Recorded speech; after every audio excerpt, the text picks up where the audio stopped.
ওগো আল্লাহর নবী, আমি তো চাই আল্লাহর রাস্তায় নিজের জীবনটাকে বিলিয়ে দিয়ে হাসরের ময়দানে শহীদের কাতারে আমি দাঁড়াবো। সুবহানাল্লাহ বলেন। আল্লাহর নবীর কাছে চোখের পানি ফেলায়া যখন এই কথাগুলো বলতেছে, আল্লাহর নবী চুপ করে বসে রয়েছে। সুবহানাল্লাহ। পাশে পিছনে একজন বড় সাহাবী বলতেছে, আর কথা বলিও না। আল্লাহর নবী যেহেতু চুপ করে বসে রয়েছে, এটা হার আলামত, যুদ্ধের ময়দানে চলে যাও। যুদ্ধের ময়দানে চলে গিয়েছে। যাওয়ার পর অনেকক্ষণ যুদ্ধ করতে করতে হঠাৎ করে তরবারিটা এত বড় ঘুরাইতে যায়, কাফের শরীরে আঘাত করতে যায়, নিজের পায়ের ভিতরে আঘাত লেগে গেছে। পা কেটে রক্ত ক্ষরণ অবস্থায় যুদ্ধের ময়দানে ইন্তেকাল করেছে, পড়ে গিয়েছে। তো মারা যাওয়ার পর যখন যুদ্ধ শেষ হয়ে গিয়েছে, যারা স্বামী যুদ্ধের ময়দানে গিয়েছে, স্ত্রীগুলো ইস্তেকবাল দিয়ে তাদেরকে আহলান সাহলান দিয়ে তাদেরকে বরণ করার জন্য সামনে অগ্রসর হয়েছে। যার বাবা গিয়েছে, সন্তানগুলো গিয়েছে বাবাকে রিসিভ করার জন্য। এরকম করে সকলে যখন গেছে, হারেসার মা আনন্দ তৃপ্তে যুদ্ধের কাছাকাছি চলে গেছে। আমার সন্তানকে যদি শহীদ হয় আর কোনো চিন্তা না, আর যদি গাজী হয়ে ফিরে তাহলে আরো কৌশল শিখাবো, সামনে যুদ্ধের ময়দানে পাঠাবো। সুবহানাল্লাহ। যখন গেছে, যাওয়ার পর হারেসার মা নবীর সাহাবীকে জিজ্ঞাসা করতেছে, আমার হারেসা কোথায়, তোমরা সুসংবাদটা আমাকে দাও। ওই সময় কিছু সাহাবী বলতেছে, ও হারেসার মা, তোমার সন্তান দিনকে বিজয় করার জন্য যুদ্ধের ময়দানে যায় শহীদ মৃত্যুবরণ করেছে। তোমার সন্তানকে হযরত ওমর রাদিয়াল্লাহু তাআলা আনহু শহীদদের সাথে দাফন করেছে। সুবহানাল্লাহ। মনের ভিতর আনন্দ পাইলেন। এর পাশাপাশি এক সাহাবী বলে উঠলেন, না না, ওনার সন্তান শহীদ হয় নাই, ওনার সন্তানের মৃত্যুটা আত্মহত্যা হয়েছে। কেমনে? ওনার সন্তানকে আল্লাহর নবী পারমিশন দেয় না, এরপরে যুদ্ধের ময়দানে গেছে। পাশাপাশি যুদ্ধের ময়দানে যাইয়া নিজের তরবারি দিয়ে নিজের শরীরে আঘাত লাগার কারণে ইন্তেকাল করেছে। ওনার সন্তানের মৃত্যুটা আত্মহত্যা হয়েছে, শহীদ হয় নাই। এই কথা শোনার পর মহিলা হাও মাও করে কান্নাকাটি করা শুরু করেছে। চিৎকার দিয়ে একটা দৌড় দিয়ে নবীজির দরবারে হাজির হয়েছে। সুবহানাল্লাহ। আল্লাহর নবীর কাছে আদবের সাথে জিজ্ঞাসা করতেছে, নবীজি, আমার সন্তানকে যুদ্ধের ময়দানে প্রেরণ করেছিলাম শহীদের মা হব বলে। ও আল্লাহর নবী, আমার সন্তান নাকি একজন বলতেছে শহীদ হয়েছে, আরেকজন বলতেছে আত্মহত্যা করেছে। আল্লাহর নবী, এই সন্তানকে ছোট থেকে বড় করেছি। যখন সন্তান জন্মভূমিষ্ঠ হয় তখনই নিয়ত করেছিলাম তাকে আমি শহীদের মা হব তার জন্য। আবার যখন এই সন্তান বড় হলো, প্রতিদিন কৌশল শিখাইলাম, আর মনে মনে নিয়ত করেছি আমি শহীদের মা হব। ও নবীজি, যদি আমার সন্তান শহীদ হয়, এই যে চোখের পানি মুছলাম, আর জীবনে কোনোদিন কাঁদবো না, কেননা আমার সন্তান শহীদ হয়েছে। আর যদি আমার সন্তান শহীদ না হয়, আত্মহত্যা হয়, তাহলে এই যে কান্না শুরু করলাম, মরার আগ পর্যন্ত আর কান্না থামাবো না। আল্লাহর নবী, আপনি একটু আল্লাহর কাছে জিজ্ঞাসা করেন, আমার সন্তান কি শহীদ মৃত্যুবরণ করেছে? রহে মেরে মস্কন हवाली काबा बने मेरे मदफन दियारे मदीना बलगल उला बिकमालिही कशफत दुजा बिजमालिही हसनत जमीउ हुस्न।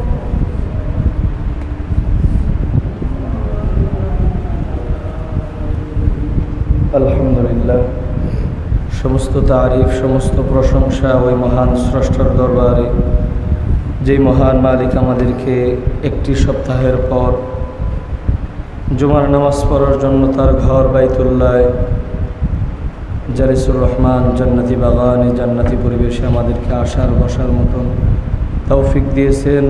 ওই মহান স্রষ্টার দরবারে সকলে উচ্চ আওয়াজে উচ্চ সুরে শুকরিয়া আদায় করে বলে আলহামদুলিল্লাহ। আরও শুকরিয়া আদায় করি দু জাহানের সরকার কায়নাত হযরত মুহাম্মদ মুস্তাফা সাল্লাল্লাহু আলাইহি ওয়াসাল্লামের আখিরি নবীর আখিরি উম্মত হিসেবে আল্লাহ তাআলা আমাদেরকে বিনা দরখাস্তে কবুল ও মঞ্জুর করে নিয়েছেন, এই জন্য বলে আলহামদুলিল্লাহ। সম্মানিত উপস্থিতি, আমাদের এই গজারাপাড়ায় মসজিদের মুসল্লিদের পক্ষ থেকে আমাদের দুরুদ ও সালাম, আমাদের হাদিয়াগুলো যেন আল্লাহ তাআলা সোনার মদিনায় পৌঁছায় দেন, সকলে বলেন আমিন। সম্মানিত উপস্থিতি, আপনাদের সম্মুখে আল্লাহ তাআলার কালামুল্লাহ থেকে দুটি আয়াত তেলাওয়াত করেছি। আলোচনা বিষয় হইতেছে জিহাদ সম্পর্কে, আল্লাহর রাস্তায় কিভাবে দিন বিজয় করা যায়, জিহাদ সম্পর্কে দু চারটি কথা বলব। আমরা সকলে এই দুনিয়াতে ইবাদত বন্দেগী করতেছি, গোলামি করতেছি আল্লাহ তাআলার জান্নাত পাওয়ার আশায়, ঠিক না? এই দুনিয়ার এই যে কিছুদিন বলতে কালকের দিন আগেই আমরা রোজা রেখেছি, একটি মাস রোজা রেখেছি, গরমের ভিতরে তাপের ভিতরে কষ্ট করে রোজা রেখেছি। এই যে কষ্ট করলাম 12 ঘন্টা 13 ঘন্টা সময়, 14 ঘন্টা, দুনিয়ার কাউকে দেখানোর জন্য করি না, একমাত্র যাকে দেখানোর জন্য করছি তিনি কে? আল্লাহ তাআলাকে দেখানোর জন্যই করেছি, আল্লাহর রেজামন্দি হাসিলের উদ্দেশ্যেই করেছি। তো আল্লাহ তাআলার জন্য যে ইবাদত বন্দেগী করলাম, রোজা রাখলাম, আমাদের উদ্দেশ্য আল্লাহকে পাবো এবং জান্নাতে যাব, এটাই উদ্দেশ্য, ঠিক না? তো আল্লাহ তাআলা বলতেছেন, আম হাসিবতুম আন তাদখুলুল জান্নাতা ওয়ালাম্মা ইয়ালামিল্লাহুল্লাযীনা জাহাদু মিনকুম ওয়া ইয়ালামাস সাবিরিন। তোমরা কিভাবে মনে করো যে জিহাদের রাস্তায় যাও নাই এবং কষ্ট করো নাই দিনের জন্যে, আর মনে করো তুমি জান্নাতি? আল্লাহ বলতেছে যে তুমি জিহাদের রাস্তায় যাও নাই, মানে দিনকে বিজয় করার জন্য যখন দিনের উপর আঘাত আসছে তুমি তখন কোনো কথা বলো নাই, চুপ করে বসে রয়েছিলা। যখন ইসলামের জন্য কষ্ট করার কথা, রোজা রাখার সময়, রোজাটা কষ্টের আমল না? কথা বলেন, রোজা কষ্টের আমল কিনা? এই যে রোজা কষ্টের আমল, রোজা রাখলে কি লাগে? ধৈর্য লাগে। ধৈর্য ছাড়া রোজা রাখা যায় না। একটু পরে আর শরীর চলে না, ক্লান্ত হয়ে যায়, তখন যদি ধৈর্য না থাকে তাহলে কি করে ফেলবে? রোজা ভেঙে ফেলবে, ছাইড়ে দিবে। তো ঠিক তদ্রূপ এই যে কষ্ট করলো, সবর করলো, এই দুইটা কাজ যারা ইসলামের জন্য না করবে, এরা যদি মনে করে যে খুব সহজে জান্নাতে চলে যাবে, আল্লাহ বলছে না, খুব সহজে জান্নাতে যেতে পারবে না। ওয়া আলামাস সাবিরিন, জিহাদের রাস্তায় আল্লাহর দিনকে বিজয় করার জন্য, দিনের জন্য আমার যখন প্রয়োজন পড়বে শরীরের রক্ত, তাজা রক্তগুলো ঢেলে দিয়ে ইসলামকে বিজয় করব। আল্লাহর নবী উনি নিজেই কতগুলো যুদ্ধের ময়দানে শরিক হয়েছেন, সাহাবায়ে কেরামকে যুদ্ধের ময়দানে পাঠাইছেন। জিহাদ এমন একটি জিনিস, আজকে জিহাদকে মানুষ জঙ্গি বানিয়ে ফেলছে, ঠিক না? জিহাদ আর জঙ্গি দুইটা এক জিনিস না। জিহাদ হইতেছে আল্লাহ তাআলার রাস্তায় আল্লাহর দিনকে বিজয়ী করার জন্য সর্বোচ্চ চেষ্টা করা, কখনো মুখ দিয়ে, কখনো হাত দিয়ে, কখনো অঙ্গ প্রত্যঙ্গ দিয়ে, কখনো কথা দ্বারা, কখনো শরীরের শক্তি প্রয়োগ করে, যখন যেভাবে। এই যে আমি আপনাদের সম্মুখে কথা বলতেছি, এটাও কিন্তু একটা দিনের জন্য জিহাদ। আমি কষ্ট করে আপনাদের সম্মুখে কথা বলতেছি, এই যে আপনারা কষ্ট করে মসজিদে আসছেন, গরমের মধ্যে, অনেক গরম, এর মধ্যে বসে রয়েছেন, ইচ্ছা করলে বাড়ি ঠান্ডা ছিল, ফ্যানের তলে বসে থাকতে পারতেন, ঘুমাইতে পারতেন। তো এই সময়টা যে মসজিদে আসছেন, এটাও একটা জিহাদের অংশ। মানে এক কথায় আল্লাহর দিনকে বিজয় করার জন্য যত রকমের চেষ্টা আছে, আল্লাহর দিনকে কায়েম করার জন্য, এটাকেই কি বলে? জিহাদ জিহাদ বলে, মানে আল্লাহর দিনকে আমি নিজের থেকে আগে শুরু করব বিজয় করা। আমি নিজের পরিপূর্ণ এই দেহের ভিতরে যদি আল্লাহর দিনকে আমি বিজয় করতে পারি, তাহলে সমাজ আমার পরিবারে পারবো, আর যদি পরিবারে পারি আমার সমাজে পারবো, আর যদি সমাজে পারি আমার রাষ্ট্রে আমি পারবো। কিন্তু আমার নিজেকে আমি শুধরাইতে পারি নাই, কখনো ঘুষের সাথে আমি জড়িত, কথা বলেন ঠিক কিনা, কখনো সুদের সাথে জড়িত, কখনো মিথ্যা, কখনো অন্যের হক মারার সাথে আমি জড়িত, তাহলে আমি কিভাবে জান্নাতে যাব? এই জন্য সম্মানিত উপস্থিতি, আমার কথাগুলো তিতা লাগতে পারে, আমি তিতা কথাই বলার জন্য আসছি আপনাদের কাছে। মিষ্টির ওয়াজ তো অনেক শুনছেন, তিতা ওয়াজ শোনাবার জন্য এসেছি। আর আপনারা তো আমার চিনেনি, আমি অপরিচিত মানুষ না, অনেকেই চিনেন, অনেকেই হয়তো চিনেন না। আমি রাজেন্দ্রপুর চৌরাস্তা মসজিদের ইমাম। আপনাদের এই মসজিদ যখন উদ্বোধন হয়, আমাকে নিয়ে শুরু হয়েছিল এই মসজিদ। আমি এখানে কয়েকবার তারাবিও করেছি। তো যারা পুরাতন মানুষ তারা আমাকে চিনবেন। তো যেই কথা বলতেছিলাম, যেহেতু আপনাদের সম্মুখে কথা বলার আল্লাহ সুযোগ করে দিছে, এই জন্য কোরআন থেকে কয়েকটি কথা বলতেছি। তো অবশ্যই আমি যদি জান্নাতি হতে চাই, আমাকে নেক আমল করতে হবে, এবং যখন কষ্ট হবে, ওই কষ্ট হলেও ওই আমলটা আমাকে করতেই হবে। যেমন এই যে ফজরের সময় ওঠা, রমজান মাসে যেমন সেহরি খাইছি, উঠছি, নামাজ পড়ছি, কিন্তু এখন তো আর সেহরি নাই, এই জন্য এখন অনেকেই দেখা যাবে উঠবে না, নামাজ পড়বে না, আছে না? আজকে ফজরের নামাজ এতে কত মানুষ পড়ে নাই। রমজানের ফজরের সময় যেরকম মুসল্লি হয়েছিল, আজকের মুসল্লিকে এক।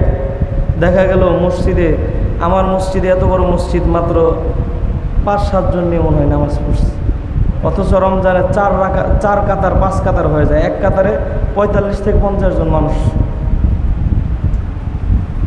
তো শুরুতে আবার মসজিদ ভরেও গেছে, তো এই মসজিদের হালত তো মনে হয় একই রকম। তো এই জন্য আমার যেটা সুবিধা ওইটা আমি মানলাম, যেটা সুবিধা না, যেটা কষ্ট হবে ওইটা মানলাম না, এটার নাম ইসলাম না। আমাকে পরিপূর্ণভাবে ইসলামের সমস্ত হুকুম আহকামগুলো আমাকে মানতে হবে, নাকি বলেন ইনশাআল্লাহ?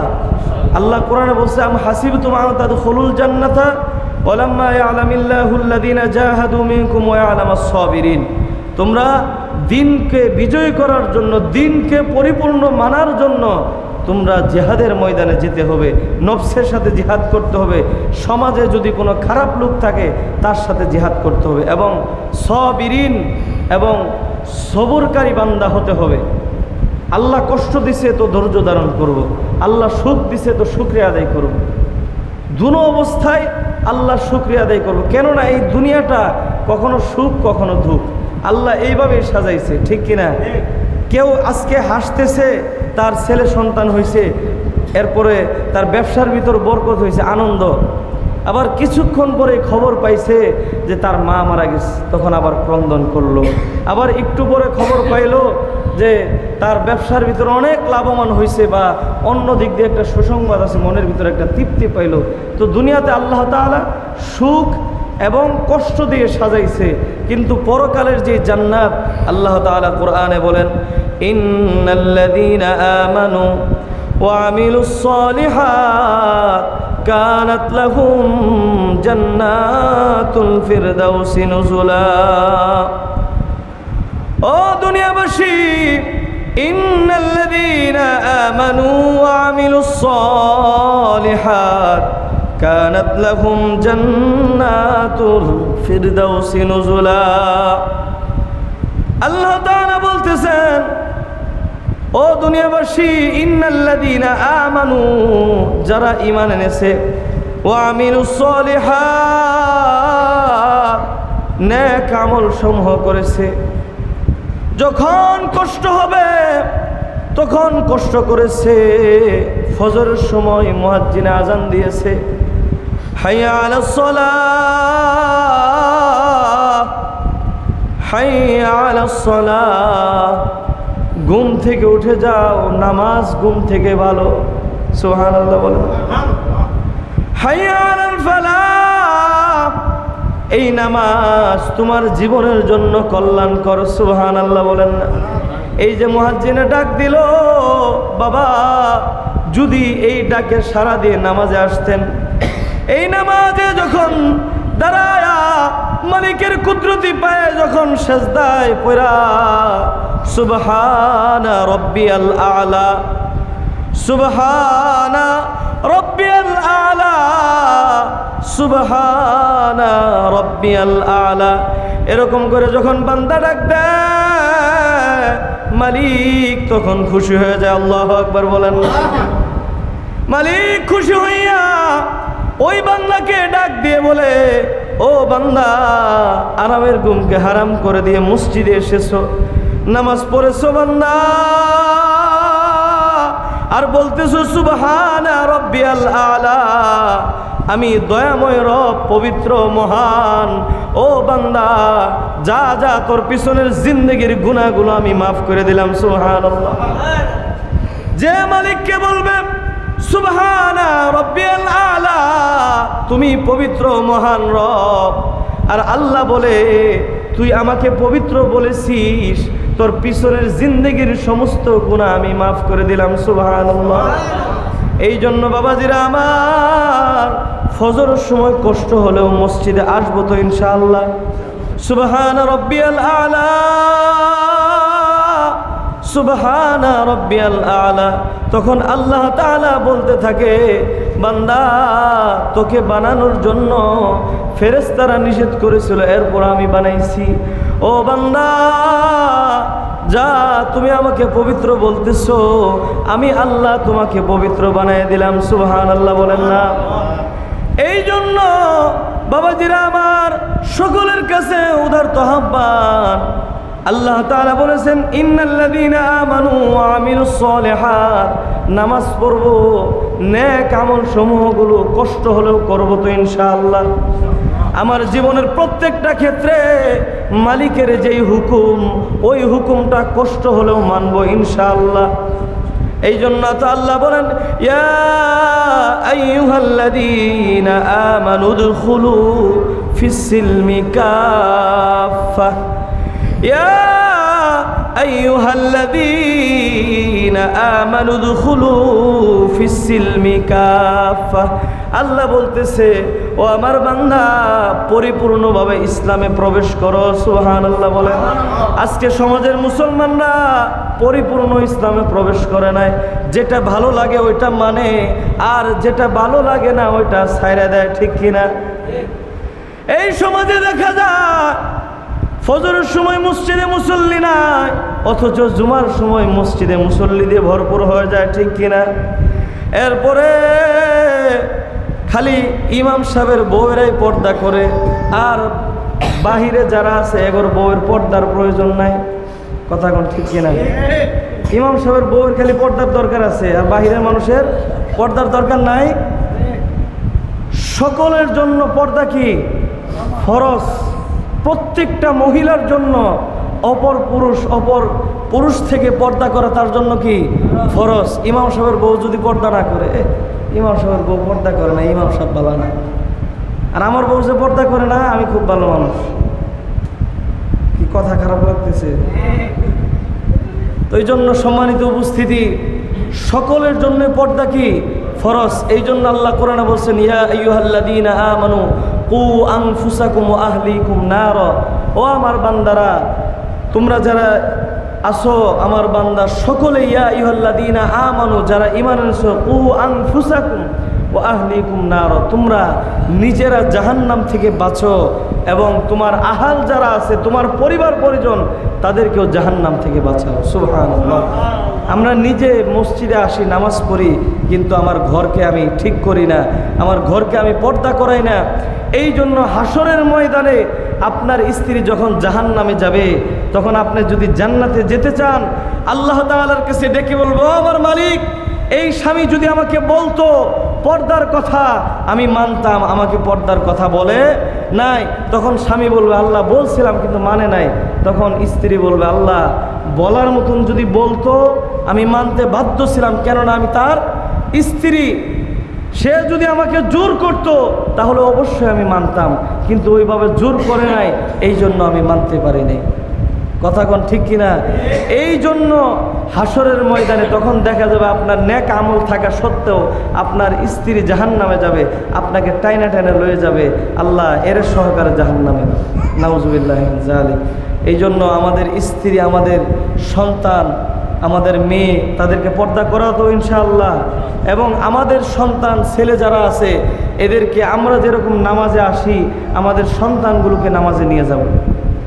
তারা যদি নামাজ না শিখে হাসরের ময়দানে আপনি যদি জান্নাতি হন, আপনার সন্তান টেনে ধরবে বলবে ওই বাবাকে নিয়ে আসো যেই বাবা আমাকে নামাজ শিখায় নাই, ওই বাবার বুকের উপরে পা দিয়ে আমি জাহান্নামে যাব, এই বাবার পা ধরে টানে টানে আমি হেসরায় জাহান্নামে নিয়ে যাব, নাউজুবিল্লাহ মিন যালিক।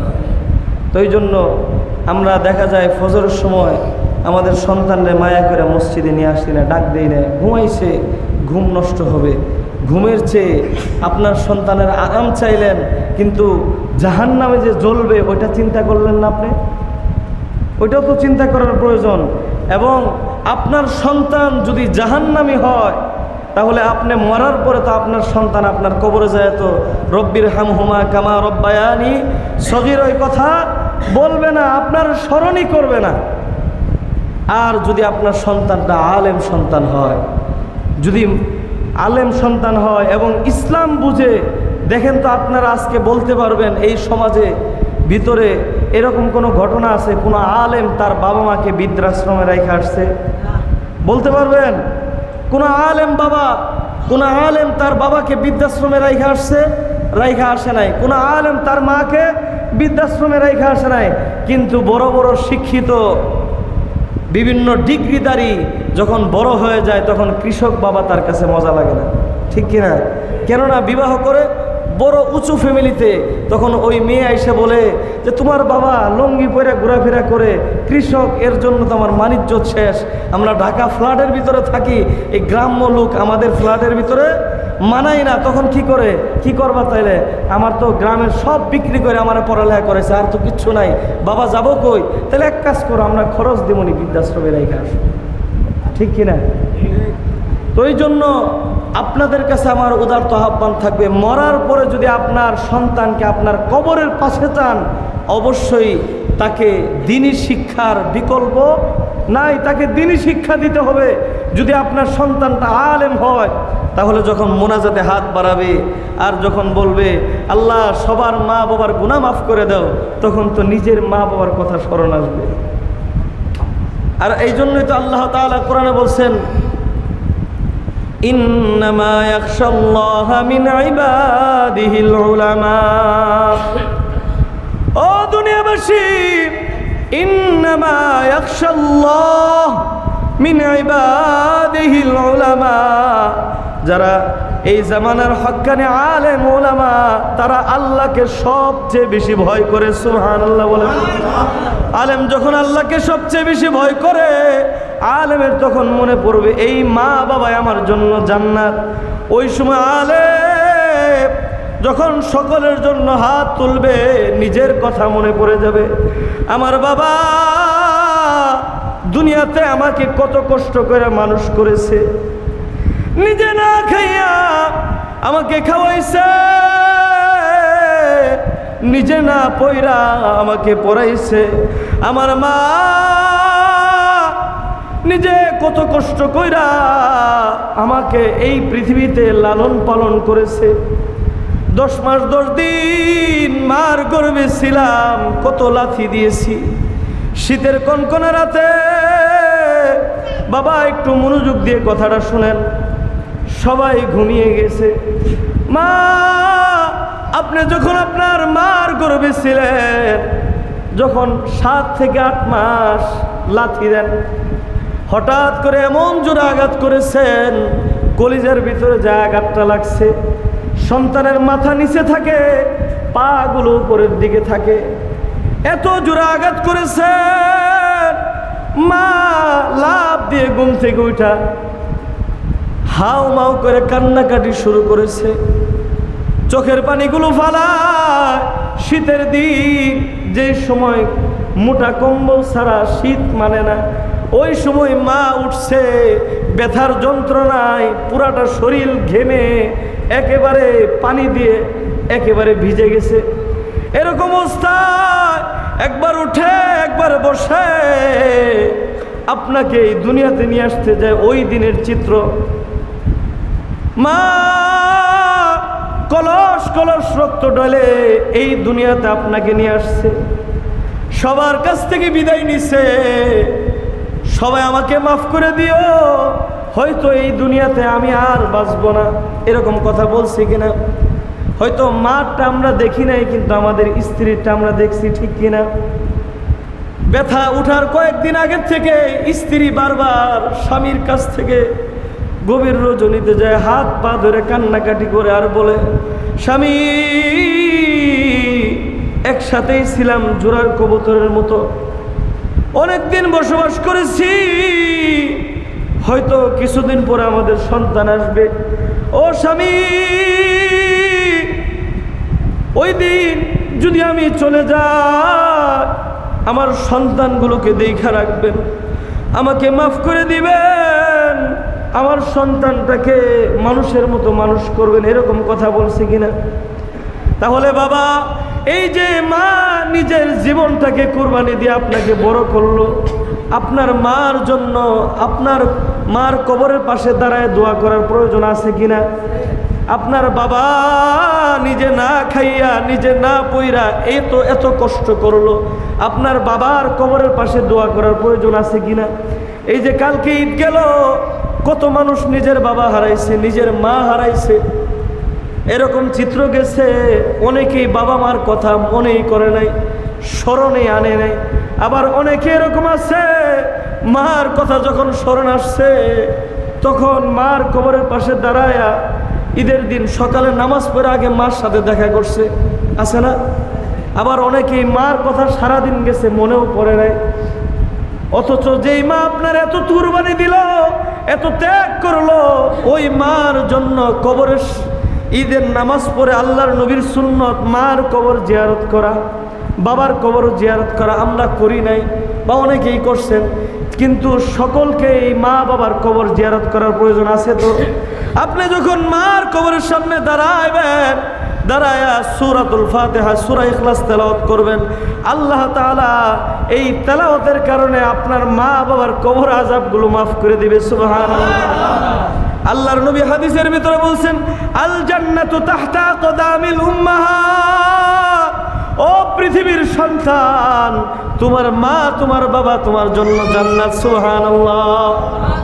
তোমার মা তোমার বাবা তোমার জন্য জান্নাত। সুবহানাল্লাহ।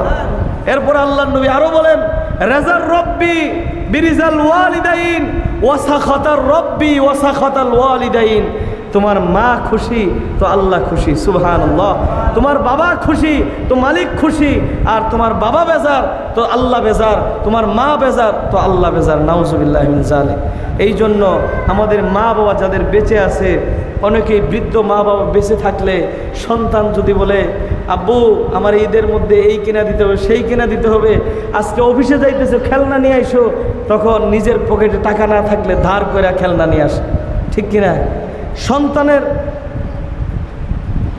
সন্তানের আশা পূরণ করার জন্য আরেকজনের কাছ থেকে হাওলাত করে জোর করে টাকা দিয়ে খেলনা কিনা নিয়ে আসে। কিন্তু মা যদি বলে, বাবা অফিস থেকে আসার সময় পান নিয়ে এসো, আমার জন্য ওষুধটা নিয়ে এসো, এটা প্রয়োজন, এটা নিয়ে এসো, তখন বলে, মা তুমি দেখো না এখনো বেতন হয় নাই, কোত্থেকে নিয়ে আসবো, আমার আর এত বোঝা ভালো লাগে না, এরকম কথা বলে না, আছে না? অনেকেই তো মারে ধরে মার পর্যন্ত দেয়, আছে না? ওই সন্তানের জন্য এই দুনিয়াটা আল্লাহ তাআলা জাহান্নাম বানিয়ে দিবেন। নাউজুবিল্লাহ বলেন। কেননা আল্লাহ বলেন, ওয়াকাদা রাব্বুকা আল্লা তা'বুদু ইল্লা ইয়াহ ওয়া বিল ওয়ালিদাইনি ইহসানা।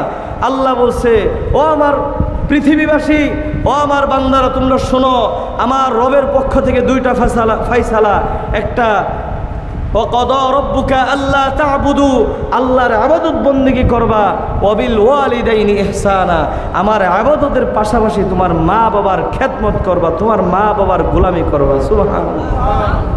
আজকে সন্তান, এর জন্য আমি খেলনা নিয়ে আসলাম, অমুক তুমুক, এইটা থাকতে আরেকটা দেই, অথচ আমার মা বাবার জন্য আমি করি না, একটু ভালো খাবারের ব্যবস্থা করি না, ভালো একটু চিকিৎসার ব্যবস্থা করি না, ভালো একটু পড়ার জন্য ব্যবস্থা করি না।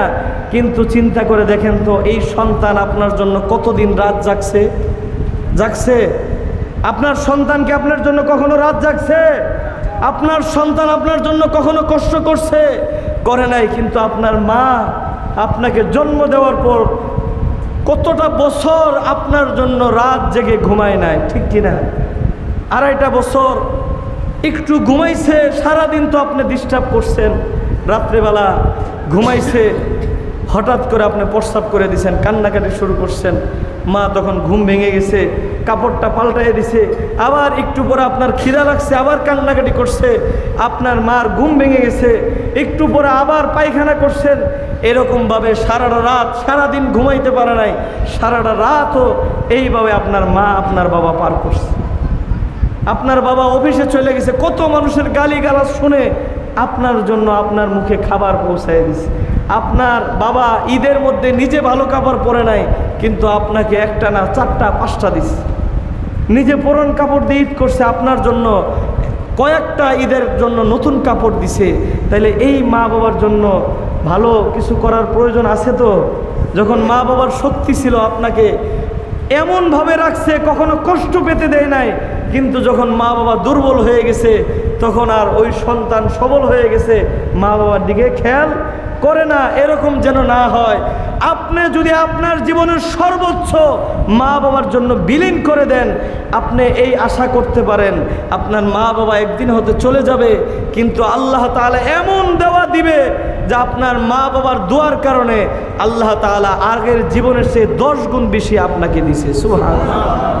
এবং শুধু তাই নয়, দুনিয়াতে আল্লাহ কীরকম দিবে জানি না, কিন্তু পরকালে আল্লাহ তাআলার কথা মানার কারণে আপনাকে সরাসরি জান্নাতে পৌঁছায় দিবে। সুবহানাল্লাহ। শুধু তাই নয়, আল্লাহর নবী হাদিসের ভিতরে বলছে, তুমি যদি তোমার মা বাবার খেদমত করো, গোলামি করো, তোমার সন্তান এমনভাবে আল্লাহ এই দুনিয়াতে পাঠাবে, তোমার মা বাবার জন্য তুমি যতটুকু করেছিলা, তোমার সন্তান তার চেয়ে দ্বিগুণ তোমার খেদমত করবে। সুবহানাল্লাহ। তো এই জন্য সম্মানিত উপস্থিতি, মূল আলোচনা যেই কথা বলতেছিলাম ওদিকে চলে যায়। অবশ্যই আমরা মা বাবার খেদমত করবো তো ইনশাআল্লাহ। এখানে অনেক যুবক আছেন, যুবকরা চেষ্টা করব যতটুকু সমর্থন হয় অতটুকুভাবে মা বাবার খেদমত করব ইনশাআল্লাহ। এবং যারা মা বাবা হারাইছি, মাঝে মধ্যেই মা বাবার কবরে যায় একটু জিয়ারত করব, তাদের জন্য দোয়া করব। আজকে মা যদি বেঁচে থাকতো, মাঝে মধ্যে যাইতেন না? তাহলে আপনার মা তো কবরে শুয়ে আছে, আপনি যদি যান, আপনার মা আপনাকে দেখে। সুবহানাল্লাহ। আপনার মা আপনার কথাগুলো শুনে, কোরআন তেলাওয়াত করলে এগুলো শুনে এবং দোয়া করেন এই কথাগুলো শুনে, তখন মার কলিজা ঠান্ডা হয়ে যায়, মার কবরে শান্তি পায়, আল্লাহ শান্তির ফাইসালা করে। এবং মা যখন শান্তি পায়, ওখান থেকে আপনার জন্য আল্লাহর কাছে ফরিয়াদ করে। সুবহানাল্লাহ। আল্লাহর কাছে বলতে থাকে, আল্লাহ এত ব্যস্ততার মধ্যে আমার সন্তান আমাকে বলে নাই, ও আমার মালিক, আমার সন্তানকে আল্লাহ দুনিয়ার ভিতরে ভালো রাখো, সুখে রাখো, শান্তিতে রাখো। সুবহানাল্লাহ। মা বাবার দোয়া তো আল্লাহ তাআলার কাছে মুস্তাজাবুদ দাওয়া, যখনই দোয়া করবে তখনই কবুল। সুবহানাল্লাহ। এই জন্য সম্মানিত উপস্থিতি, যেই কথা বলতেছিলাম, দিনের জন্য, ইসলামকে বিজয় করার জন্য আমার নিজের জীবনকে আগে সাজাবো ইনশাআল্লাহ। পরিপূর্ণভাবে ইসলাম মানব, আমার পরিবারের সকলকে ইসলাম মানাবো, নিজেও মানব। পরিবার মানলে সমাজ মানবে, আর সমাজ মানলে রাষ্ট্র মানতে বাধ্য, নাকি বলেন? তো সম্মানিত উপস্থিতি, এরপর আল্লাহ তাআলা আরেক জায়গায় বলেন, ওয়ালা তাহসাবান্নাল্লাযীনা কুতিলু ফী সাবীলিল্লাহি আমওয়াত বাল আহইয়াউন ইনদা রাব্বিহিম ইউরযাকুন। আল্লাহ তাআলা বলেন, ওয়ালা তাহসাবান্নাল্লাযীনা কুতিলু ফী সাবীলিল্লাহি আমওয়াত, যারা আল্লাহর রাস্তায় নিজের জীবনকে বিলিয়ে দিল, কুতিলু ফি সাবিলিল্লাহ, আল্লাহর জন্য নিজের জীবনকে বিলিয়ে দিল, ফি সাবিলিল্লাহি আমওয়াত, আল্লাহ তাদেরকে মৃত বলতে নিষেধ করেছেন। সুবহানাল্লাহ বলেন না? তাদেরকে আল্লাহ তাআলা বলেছেন, ও পৃথিবীবাসী, তাদেরকে তোমরা মৃত বলবা না, বরংস বাল আহইয়া, তারা জীবিত, ইনদা রাব্বিহিম ইউরযাকুন, তারা কবরে বসে বসে আল্লাহর রিজিক খায়। সুবহানাল্লাহ। আল্লাহ তাআলা বলতেছেন, ও পৃথিবীবাসী, যারা আল্লাহর দিনকে বিজয় করার জন্য নিজের রক্তগুলো ঢেলে দিয়েছে, তাদেরকে তোমরা মৃত বলবা না, বাল আহইয়াউন ইনদা রাব্বিহিম ইউরযাকুন, বরংস তারা জীবিত, কবরে আল্লাহর জান্নাতের রিজিকগুলো তারা ভক্ষণ করতে থাকে। সুবহানাল্লাহ। তো এই জন্য বাবা, আল্লাহর দিনকে বিজয় করার জন্য যদি কখনো সময় আসে, ইনশাআল্লাহ দিনকে বিজয় করার জন্য যুদ্ধের ময়দানে যাব তো ইনশাআল্লাহ। জোরে বলেন ইনশাআল্লাহ। যদি জিহাদি তামান্না বুকে না থাকে, জিহাদ হচ্ছে ফরজ একটি বিধান আল্লাহর। নামাজ যেরকম ফরজ, এমন হজ যেরকম ফরজ, জিহাদও কি ফরজ বিধান। এই বিধানকে যদি কেউ অস্বীকার করে, সে কাফের হয়ে যাবে। বাবাজিরা আমার, কিছুদিন আগে ফিলিস্তিনে কত মুসলমান নিজের দেশকে বিজয় করার জন্য এবং ফিলিস্তিনের তুল মুকাদ্দাস মসজিদকে বিজয় করার জন্য কত মানুষ নিজের রক্তগুলো ঢেলে দিয়ে শহীদী মৃত্যুবরণ করেছে। সুবহানাল্লাহ।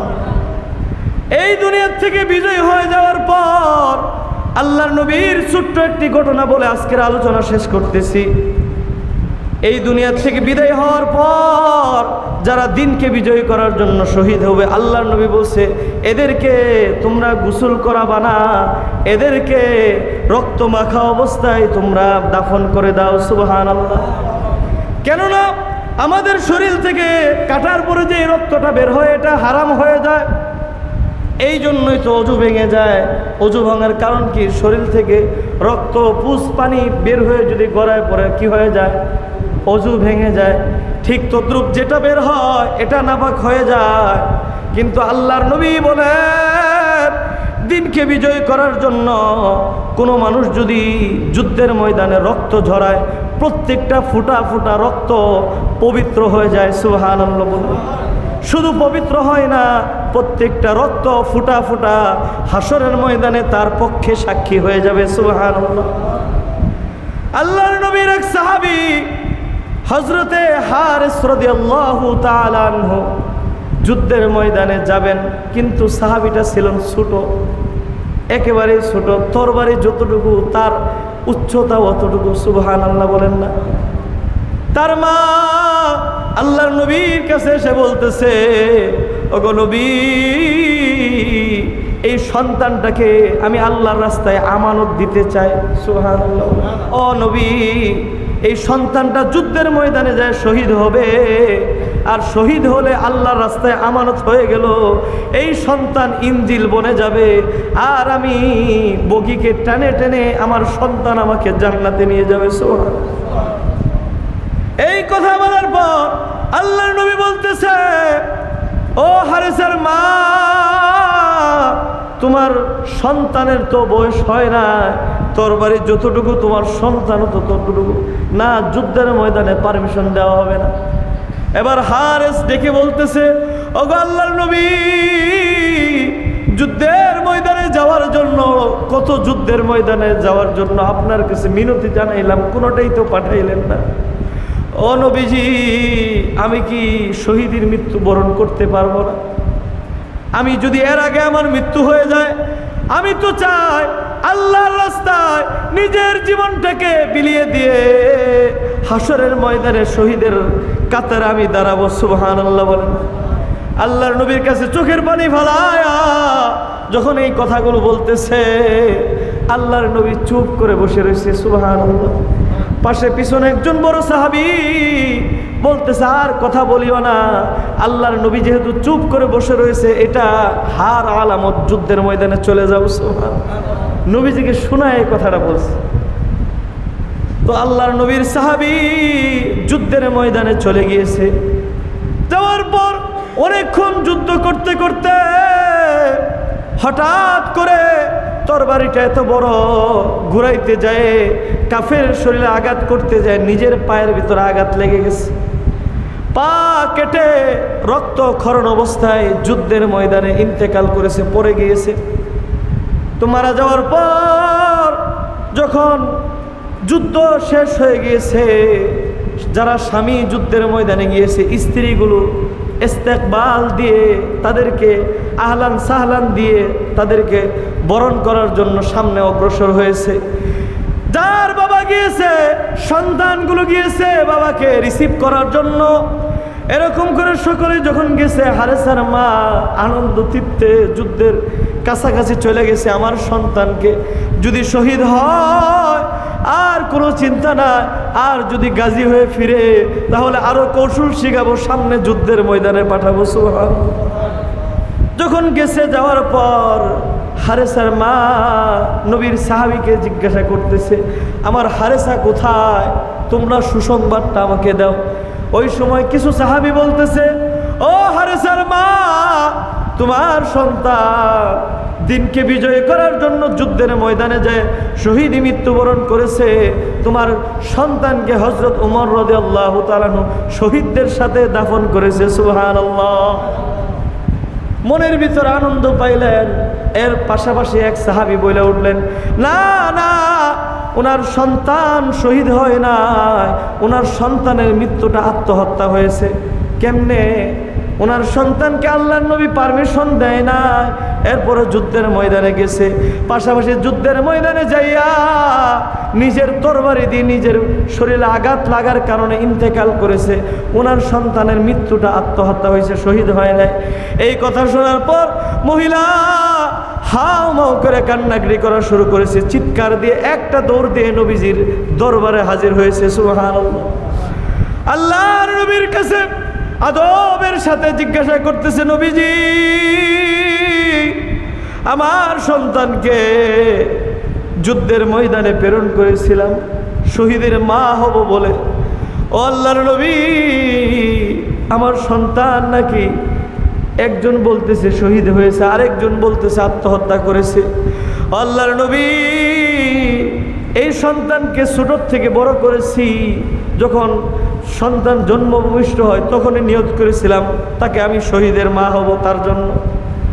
আবার যখন এই সন্তান বড় হলো, প্রতিদিন কৌশল শিখাইলাম, আর মনে মনে নিয়ত করেছি আমি শহীদের মা হব। ও নবীজি,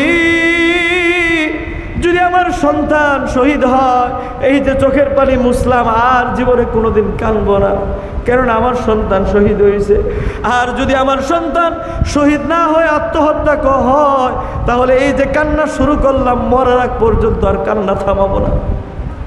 আল্লাহর নবী, আপনি একটু আল্লাহর কাছে জিজ্ঞাসা করেন আমার সন্তান কি শহীদী মৃত্যুবরণ করেছে। এবার আল্লাহর নবী মালিকের দিকে তাকায় রইছে। মালিক জিবরাইলকে পাঠায় দিয়ে এবার আল্লাহ তাআলা তার জান্নাতের চিত্রটা আল্লাহর নবীর কাছে তুলে ধরেছে। সুবহানাল্লাহ। তাকে দেখে হারিস রাদিয়াল্লাহু তাআলা আনহু জান্নাতুল ফেরদাউসের মালিক হয়ে গিয়েছে। আল্লাহু আকবার বলেন। জান্নাতুল ফেরদাউসের মালিক হয়ে গেছে। শুধু তাই নয়, প্রায় অনেকগুলো জান্নাতকে আল্লাহ তাআলা তার জন্য বরাদ্দ করেছে। সুবহানাল্লাহ। জান্নাতের নাজ নিয়ামত ভক্ষণ করতেছে, জান্নাতের ভিতরে সে আনন্দ চিত্তে ঘোরাফেরা করতেছে। সুবহানাল্লাহ। এই জন্য বাবা,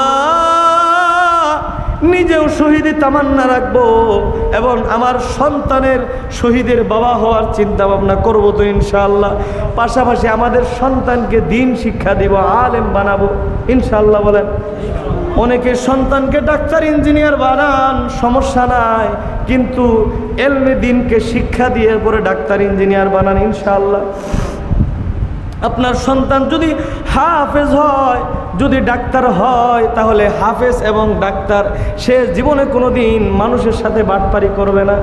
আজকে অনেক ডাক্তার আছে কষায়ের মতন, মানুষের শরীর কাটার প্রয়োজন নাই, এরপরে কেটে লক্ষ লক্ষ টাকা নেয়, আছে কিনা? এরকম এই দিন এক ঘটনা দেখলাম, টনসিল হয়েছে, টনসিলের অপারেশন করবার যায় গলা কাইটা মাইরা লাইছে। তাহলে ওটা কি ডাক্তার না কষায়? তো এরকম, এই জন্য আপনার সন্তানকে ইঞ্জিনিয়ার বানান, কিন্তু হাফেজ বানান, বা আলেম বানায় ইঞ্জিনিয়ার বানান। নাকি বলেন ইনশাআল্লাহ? তাহলে সারা জীবন সে সৎ পথে চলবে, আপনি কবরে চলে যাবেন, আপনার সন্তান আপনার জন্য নেক দোয়া করবে, সব সময় প্রত্যেকটা দোয়ার ভিতরে আপনার কথা বলবে। সুবহানাল্লাহ। এই জন্য আমরা সকলের কাছে কয়েকটা মেসেজ। এক নম্বরে আমাদের অন্তরে জিহাদি তামান্না রাখবো ইনশাআল্লাহ। দ্বিতীয় নম্বরে সন্তানকে আলেম বানাবো, এবং তৃতীয় নম্বরে মা বাবার খেদমত করব। যাদের মা বাবা চলে গিয়েছে তারা মাঝে মধ্যেই মা বাবার কবরের সামনে দাঁড়ায় একটু দোয়া করব। পারবো না ইনশাআল্লাহ? মা পয়সা থাকলে 500 টাকা খাইতো, 1000 টাকা খাইতো, এই 1000 টাকা গরিব মিসকিনকে দান করব, মসজিদে দান করব আর নিয়ত করব আল্লাহ আমার মা বাবার জন্য দিলাম। তো আল্লাহ নবী হাদিসের ভিতরে বলছেন as-সাদাকাতু তারাদ্দুল বালা, দান সদকা করলে দুইটা ফায়দা। একটা, তার মা বাবার আত্মীয় স্বজনের কবর আযাব মাফ হয়ে যায়, এবং দ্বিতীয় ফায়দা হচ্ছে তার জীবনের যতগুলো বালা মুসিবত আছে এগুলো আল্লাহ দূর করে দেয়। সুবহানাল্লাহ।